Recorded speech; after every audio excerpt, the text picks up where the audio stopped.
es la segunda parte de la clase de estructura de las proteínas para los alumnos de la carrera de Medicina de la Universidad de Buenos Aires que cursan Química Biológica 2 en la cátedra 1.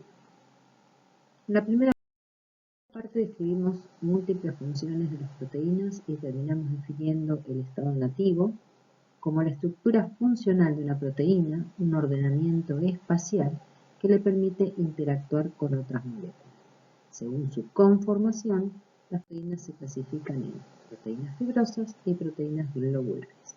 Las fibrosas son cadenas polipeptídicas que se ordenan de modo paralelo a lo largo de un eje, dando estructuras compactas como fibras o láminas. Esta característica de tener un eje predominante le da soporte mecánico a la estructura que contiene este tipo de proteínas. Las proteínas globulares son cadenas polipeptídicas plegadas, de modo que adoptan formas esféricas o globulares. No predomina ninguna de las dimensiones. Las proteínas fibrosas semejan bastones, las proteínas globulares semejan pelotas. Colágeno, elastina, actina, miosina son ejemplos de proteínas fibrosas. En las globulares hay muchos ejemplos, las enzimas, albúmina, globulinas, etc. Esa conformación o estructura tridimensional de las proteínas la describimos en términos de niveles estructurales. Así están la estructura primaria, secundaria, terciaria y cuaternaria. Vamos a los detalles. Como estructura primaria se describe la calidad, cantidad y orden de los aminoácidos que componen una proteína. Parece poco, pero verán que es de extrema relevancia. De la estructura de los aminoácidos, recuerden que tienen un carbono asimétrico, que le da asimetría a la molécula, y generando isómeros de tipo L o D según la orientación del grupo amino relativa al carbono alfa. Los aminoácidos se diferencian entre sí por este grupo R, que es el cuarto sustituyente del carbono asimétrico. En las proteínas todos los aminoácidos pertenecen a la familia de los isómeros L, escrito como está en esta figura. El grupo amino siempre se ubica a la izquierda del carbono asimétrico. No puedo dejar de hacerles ver que las moléculas no tienen arriba, abajo, derecha o izquierda. Somos nosotros los que nos ponemos de acuerdo para escribirlas de esta manera y entendernos cuando las describimos. En las proteínas, los alfa-aminoácidos se unen entre sí por uniones amida, formadas entre el carboxilo de un alfa-aminoácido y el grupo amino de otro alfa-aminoácido. A esta unión amida en particular se la denomina unión peptídica. Dos aminoácidos unidos por una unión peptídica forman un dipéptido. Tres aminoácidos, un tripéptido. 4 aminoácidos, un tetrapéptido. Y habrá oligopéptidos, polipéptidos y proteínas que van teniendo un número creciente de aminoácidos. No viene el caso indicar el número preciso de aminoácidos que tiene cada uno. Le llamo la atención sobre los grupos ionizables de una proteína. Serán el grupo amino libre en un extremo de la cadena, el grupo carboxilo libre en otro extremo, y los grupos ionizables de los restos que distinguen a los aminoácidos. Los grupos ionizables de los R cuando los hay. Aquí los 20 L aminoácidos que forman las proteínas naturales, agrupados según las características del grupo R sustituyente del carbono asimétrico. Arriba los aminoácidos con grupo R no polares.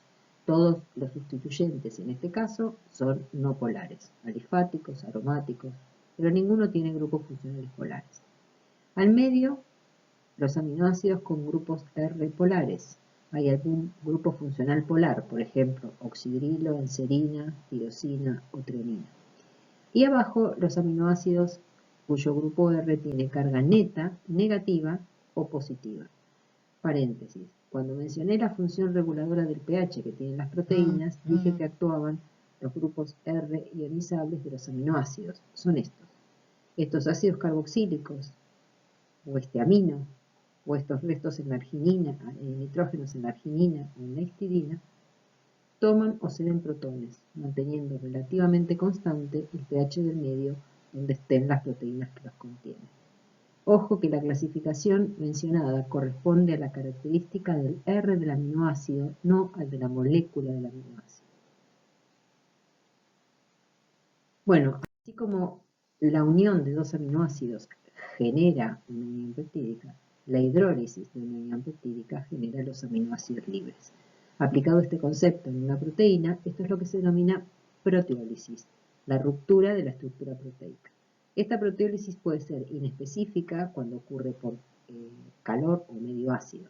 Esta hidrólisis ocurre en cualquier unión peptídica de manera inespecífica. Algo de proteólisis ácida ocurre en la digestión de las proteínas de la dieta al pasar por el estómago, donde hay ácido clorhídrico medio muy ácido. Además hay pepsina, una enzima proteolítica que hace proteólisis específica. La proteólisis específica implica la hidrólisis de las uniones peptídicas mediante enzimas, las proteasas.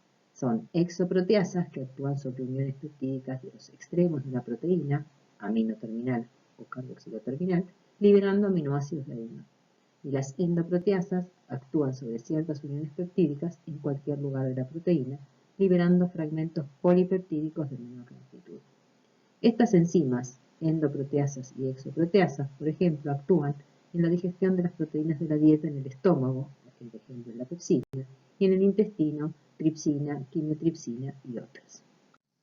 Volviendo a la estructura primaria, a los aminoácidos unidos por uniones peptídicas. Esta sería la estructura primaria, totalmente extendida, digamos, en un esqueleto nitrógeno, carbono, carbono, nitrógeno, carbono, carbono, repetido de principio a fin de la secuencia, con los sustituyentes R correspondientes a cada aminoácido que forma la proteína. Cada proteína tiene características únicas dadas por los aminoácidos que la componen: calidad, cantidad y orden de esos aminoácidos. Los aminoácidos con sus uniones peptídicas y sus R no polares, no polares, con o sin carga, afectan el plegamiento de la proteína. Entonces, la estructura primaria de una proteína impone su estructura tridimensional.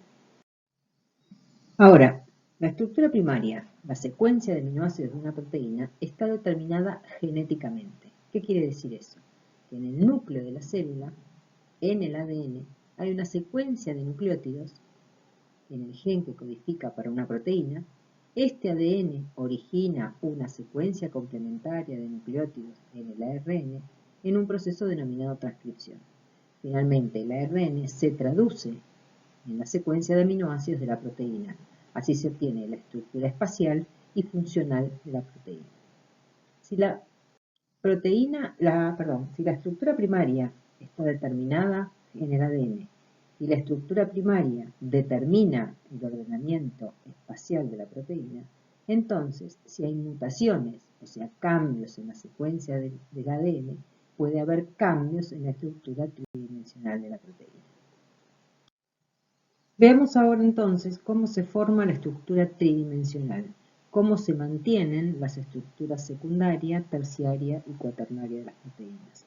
Hay uniones covalentes y no covalentes. Las covalentes son los puentes disulfuro. Esta es una unión éter que se establece entre dos sulfidrilos presentes en los sustituyentes R de dos aminoácidos cisteína.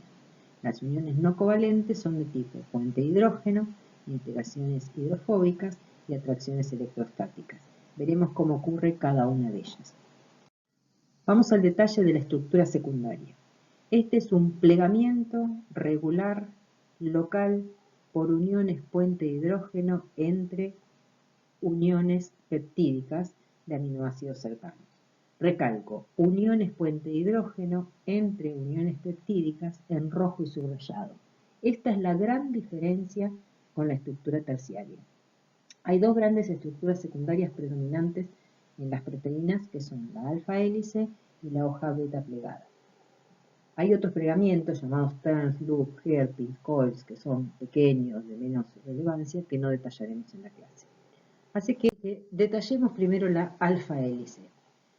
Las uniones puente hidrógeno entre uniones peptídicas de aminoácidos cercanos a lo largo de la misma cadena ocurren entre un aminoácido y otro aminoácido 4 aminoácidos más adelante de la cadena polipeptídica. Dejando la descripción con palabras, tratemos de ver acá esa unión puente hidrógeno en una imagen. Hay 6 aminoácidos unidos por uniones peptídicas, son estas marcadas en rojo. Es la estructura primaria, totalmente extendida, digamos. Un aminoácido, nitrógeno, carbono, carbono, nitrógeno, carbono, carbono de otro aminoácido, nitrógeno, carbono, carbono de otro, y así sucesivamente. Con el R de cada aminoácido, característico de cada aminoácido, que forma parte de esa estructura primaria. Para formar la alfa-hélice se establecen puentes de hidrógeno entre el oxígeno del grupo carbonilo de una amida, y el hidrógeno del nitrógeno de la amida de otro aminoácido alejado 4 residuos, Este es un aminoácido, 1, 2, 3, 4 aminoácidos más allá, puente de hidrógeno entre el carbonilo y el nitrógeno, ambos formando parte de las uniones peptídicas. Entonces, el primer aminoácido se une con el quinto, el segundo aminoácido se une con el sexto, el tercero con el séptimo y así sucesivamente. Para establecer estas uniones, los aminoácidos tienen que acercarse, entonces esta cadena que estaba extendida se contrae para formar la hélice.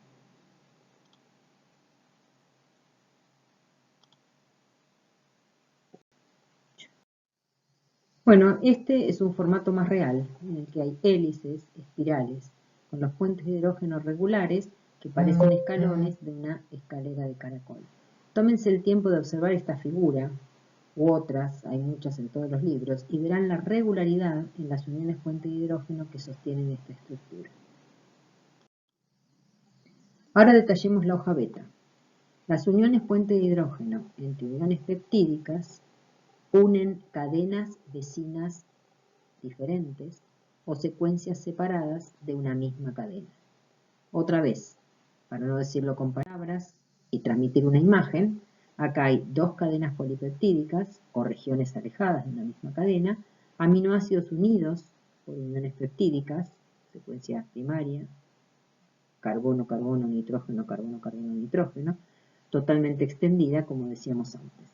A la izquierda las 2 cadenas están con la misma orientación, amino, amino, carboxilo, carboxilo. Y a la derecha las cadenas están con orientación opuesta, antiparalela. Amino, carboxilo, carboxilo, amino. Para formar la hoja beta se establecen puentes de hidrógeno entre el oxígeno del carbonilo de una amida y el hidrógeno del nitrógeno de la amida de otro aminoácido. Aquí un aminoácido se une con el de enfrente, el siguiente en una cadena se une con el siguiente en la otra, el tercero con el tercero, y así sucesivamente. Y este es una imagen en un formato más real, una hoja plegada con uniones puente de hidrógeno regulares que tejen un panel, un formato en plegado, o un panel estilo biombo. Tómense de otra vez el tiempo de observar esta figura u otra que haya en los libros y verán la regularidad de estos puentes de hidrógeno que sostienen la estructura. Entonces, una cadena polipeptídica adoptará estructuras tridimensionales como alfa-hélice en esta zona de la cadena de la estructura primaria o como hoja beta, por acá, en diferentes regiones de su longitud total. Veamos ahora la estructura terciaria. Esta se mantiene por interacción entre cadenas laterales de aminoácidos alejados entre sí. Y recalco, entre cadenas laterales, rojo y subrayado. Y esta es la gran diferencia con la estructura secundaria. Mientras que en la secundaria las uniones son entre uniones peptídicas, y en la estructura terciaria las uniones son entre cadenas laterales. Las uniones son, y acá revisen la estructura de los aminoácidos para entender estas uniones. Se sostiene la estructura terciaria por uniones puente disulfura, uniones éter, entre residuos tiol de aminoácido cisteína, unión covalente, uniones electrostáticas, la atracción entre cargas positivas y negativas. Estas cargas las aportan los grupos con carga de aminoácidos como el aspartico, el glutámico, la lisina, la histidina o el imidazol. Las uniones puente de hidrógeno, ya los conocen, intervienen en grupos polares y hay un hidrógeno que hace de puente entre dos átomos electronegativos. Interacciones hidrofóbicas es la unión entre residuos no polares que repelen el agua, cadenas alifáticas o anillos aromáticos. Estas uniones, establecidas entre aminoácidos de cualquier posición en la secuencia de aminoácidos, generan variados plegamientos de la cadena.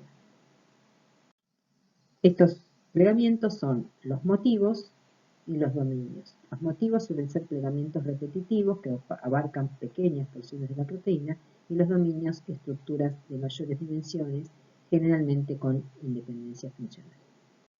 Voy a dar un par de ejemplos de motivos que espero recuerden cuando se mencionen más adelante en otras unidades temáticas. Los dedos de zinc. Estos son estructuras donde un átomo de zinc metálico se une a los R de dos histidinas que están en una alfa hélice y a dos histidinas en una alfa hélice y a dos cisteínas dentro de una hoja beta. Acá están las alfa hélices, las hojas beta, histidinas con sus residuos aromáticos, cisteínas con sus azufres. Este formato, se forma algo similar a un dedo, a otro más, varios dedos de zinc juntos. Este formato lo tienen proteínas de unión al ADN, se intercalan en la doble hélice del ácido nucleico. Los dedos de zinc los van a mencionar cuando describan la estructura de los receptores de hormonas esteroides. Estos son los cierres de leucina, el otro motivo. Acá hay dos alfa hélice con variados residuos de aminoácidos leucina, con su R alifático, R no polar. El R de estas leucinas se unen por interacciones hidrofóbicas, acercando ambas cadenas. Más acá hay regiones ricas en aminoácidos con carga positiva que se repelen entre sí, alejando las cadenas polipeptídicas. Estas cargas netas positivas son ideales para interactuar y atraerse con cargas netas negativas. De hecho, este motivo de cierre de leucina está presente en factores de transcripción, que son proteínas de unión al ADN en el que abundan los grupos fosfato con carga negativa. Bueno, llegamos a los dominios dentro del plegamiento de las cadenas polipeptídicas para mantener la estructura terciaria. Estos son unidades estructuralmente casi independientes, con características de proteínas globulares pequeñas y suelen tener una función específica. Tomé como ejemplo una enzima. Aquí hay una reacción, una vía metabólica, la van a ver en la glucólisis, sustratos, productos. Para entrar un poquito en el tema de las enzimas, pero de manera muy sencilla, una enzima aumenta la velocidad de una reacción, facilitando la interacción de los sustratos. Si hay dos moléculas de sustrato que están separadas físicamente, es difícil que colisionen y que la reacción ocurra. Las enzimas tienen dominios de unión a los sustratos se unen a esos dominios, están próximos y es más fácil que interactúen y reaccionen. Todo esto tiene una explicación detallada en las clases correspondientes a enzimas. Acá se ve el esquema de la estructura de la enzima que cataliza esta reacción del ejemplo. En rojo se marca el dominio de unión al NAD. Este sustrato se une a este dominio. Y en verde el dominio de unión al otro sustrato, al gliceraldehído trifosfato. Una vez unidos un sustrato y el otro, ambos dominios están próximos, se facilita la interacción y se promueve que la reacción evolucione. El último nivel estructural de las proteínas es la estructura cuaternaria. Implica la interacción entre cadenas peptídicas. A cada cadena se le dice su unidad o oligómero y la forma completa es el protómero. En este nivel hay asociación de cadenas polipeptídicas individuales de forma específica, simétrica, simétrica y estequiométrica. No es al azar. Solo la alcanzan las proteínas que poseen más de una cadena polipeptídica. Así aparecen dímeros cuando son dos unidades, trímeros, tres, tetrámeros y en general oligómeros. Y si son las unidades iguales o diferentes, se habla de homo o hetero. Homotetrámero, heterotetrámero. Recuerden esto cuando describan en traducción de señales las proteínas G heterotriméricas. ¿Qué quiere decir o cuánto está diciendo esta definición? Las unidades se asocian generalmente de manera no covalente y esta estructura cuaternaria provee las bases estructurales para la regulación de la actividad de la proteína. Una imagen vale más que 1000 palabras, entonces se muestra un esquema de la hemoglobina, proteína formada por 4 subunidades, 2 de tipo alfa y 2 de tipo beta. O sea, es un heterotetrámero, 4 subunidades de 2 tipos distintos. En cada subunidad hay un grupo prostético, que es un componente no proteico necesario para la función. En el caso de la hemoglobina, este es el grupo hemo, que contiene el hierro, sobre el que se une el oxígeno. Cada subunidad tiene un grupo hemo. Las subunidades se relacionan entre sí por uniones no covalentes. Por esta relación entre las unidades se transmiten movimientos, modificaciones que ocurren en uno,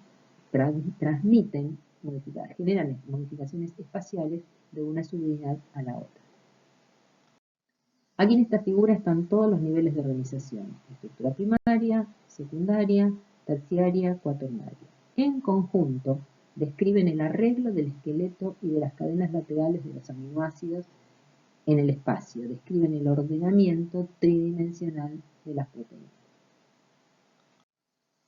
Volviendo a la relación estructura-función, recalco acá que el arreglo espacial de la proteína determina el sitio de un ligando, le puede dar flexibilidad o rigidez a la estructura, puede distinguir una superficie hidrofílica y un interior hidrofóbico.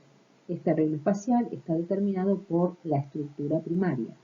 Entonces, cambios en la estructura primaria pueden generar cambios en la función.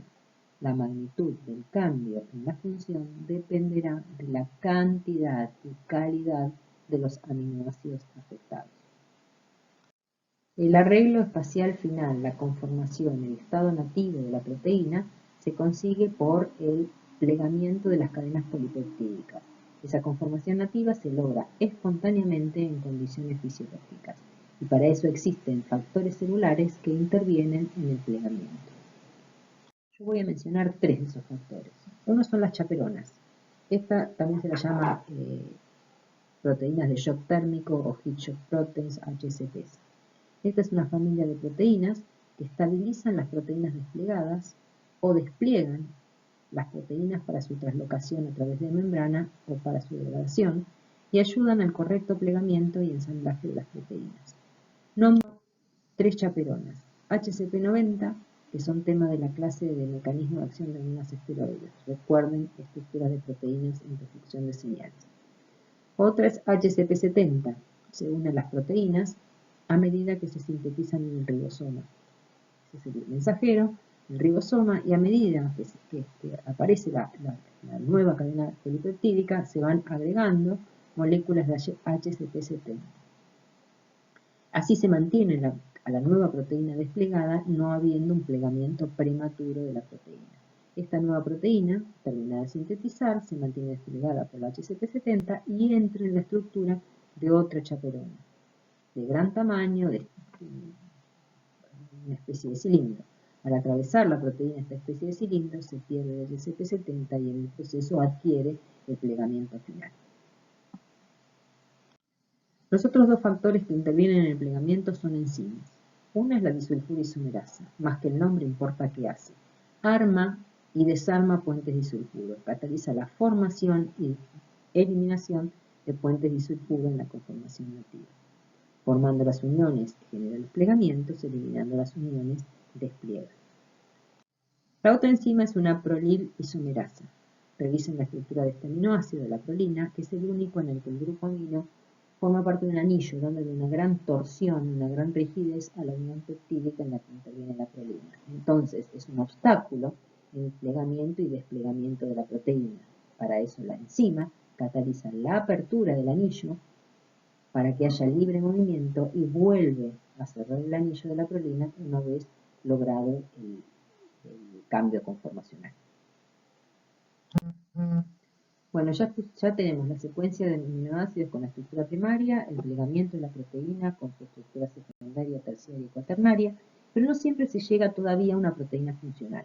En muchos casos se requieren modificaciones post-traduccionales. Son agregados o cambios que sufren los aminoácidos después de sintetizada la proteína o de agregados los aminoácidos a la cadena polipeptídica. Y hay muchas modificaciones post-traduccionales. Nombro algunos y detallo otros. Acá tenemos el agregado de grupos prostéticos. Ya mencioné el hemo como grupo prostético de la hemoglobina. El hemo también es grupo prostético de la mioglobina, de los citocromos y de la catalasa. Hay otros grupos prostéticos en otras proteínas. Acá va una lista corta. La glicosilación es otra modificación postproduccional. Significa el agregado de hidratos de carbono, una o más unidades. El azúcar puede unirse a un oxígeno de serina o treonina, que tienen hidroxilos en su R, en su sustituyente R, o al nitrógeno de la asparagina, que tiene una unión amida en su sustituyente R. Hay hormonas que son glicoproteínas, mencioné antes a FSH como un ejemplo. Hay proteínas de membrana, que son glicoproteínas, mencioné a los receptores de hormonas como ejemplo, y pueden buscar varias más a lo largo del año. La glicosilación es un proceso enzimático, programado, no aleatorio, que forma una parte fisiológica de la maduración de la proteína. Hay que diferenciarlo de la glicación, que es también el agregado de un hidrato de carbono a una proteína, pero en un proceso no enzimático, irreversible, que ocurre por el mero hecho de enfrentarse estas moléculas en alta concentración y sostenida en el tiempo. Este fenómeno de glicación ocurre en individuos diabéticos, sobre todas las proteínas, constituye parte de la fisiopatología de la diabetes, explica algunas de las complicaciones y le da una herramienta de seguimiento del tratamiento de los pacientes. Acuérdense del tema más adelante, por favor. Sigue. Hidroxilación de aminoácidos como prolina y lisina, fenómeno que ocurre luego de la síntesis del colágeno y permite el entrecruzamiento entre cadenas para dar la estructura de fibrilla a esa proteína. Acá está la hidroxiprolina. La carboxilación es una modificación fundamental para la funcionalidad de la protrombina y otros factores de la coagulación. Se incorpora al glutamato, se incorpora otro grupo carboxilo que le da más cargas negativas, relacionándose esto con el proceso de coagulación. O sea, genera una forma funcional del factor de la coagulación. Ciertos compuestos inhiben esta modificación y entonces los factores de la coagulación no son activos. Estos compuestos se usan como anticoagulantes. Ya saben el mecanismo ahora ya saben el mecanismo de acción de los anticoagulantes bicumalínicos cuando lo vean en farmacología. Otras modificaciones. Acetilación. En grupos amino se forma una unión amida. Pregúntense qué aminoácidos son acetilables. La adp-ribosilación se incorpora un nucleótido. La proteólisis, la ruptura de la proteína que se sintetiza de manera inactiva y debe perder fragmentos para generar la forma activa. De esto voy a dar un ejemplo sobre la insulina un poquito más adelante. Otra modificación postproduccional, la fosforilación. Esta es una modificación que mencionará mucho como mecanismo de regulación de la actividad enzimática. Covalentemente se une un grupo fosfato a los residuos, grupos funcionales oxidrilo de los residuos de serina, treonina y tirosina. Revisen la estructura de los aminoácidos para que les quede claro. Tanto el agregado como la remoción del grupo fosfato está catalizado por enzimas. Las quinasas son enzimas que incorporan grupo fosfato en sus sustratos. En este caso el sustrato es una proteína, entonces esto es una proteína quinasa. Las enzimas que remueven el grupo fosfato de sus sustratos son las fosfatasas. En este caso el sustrato es una enzima fosforilada, una proteína fosforilada, entonces las enzimas se denominan proteínas fosfatasas. Otras modificaciones, palmitoilación y miristoilación relacionadas con la incorporación de lípidos.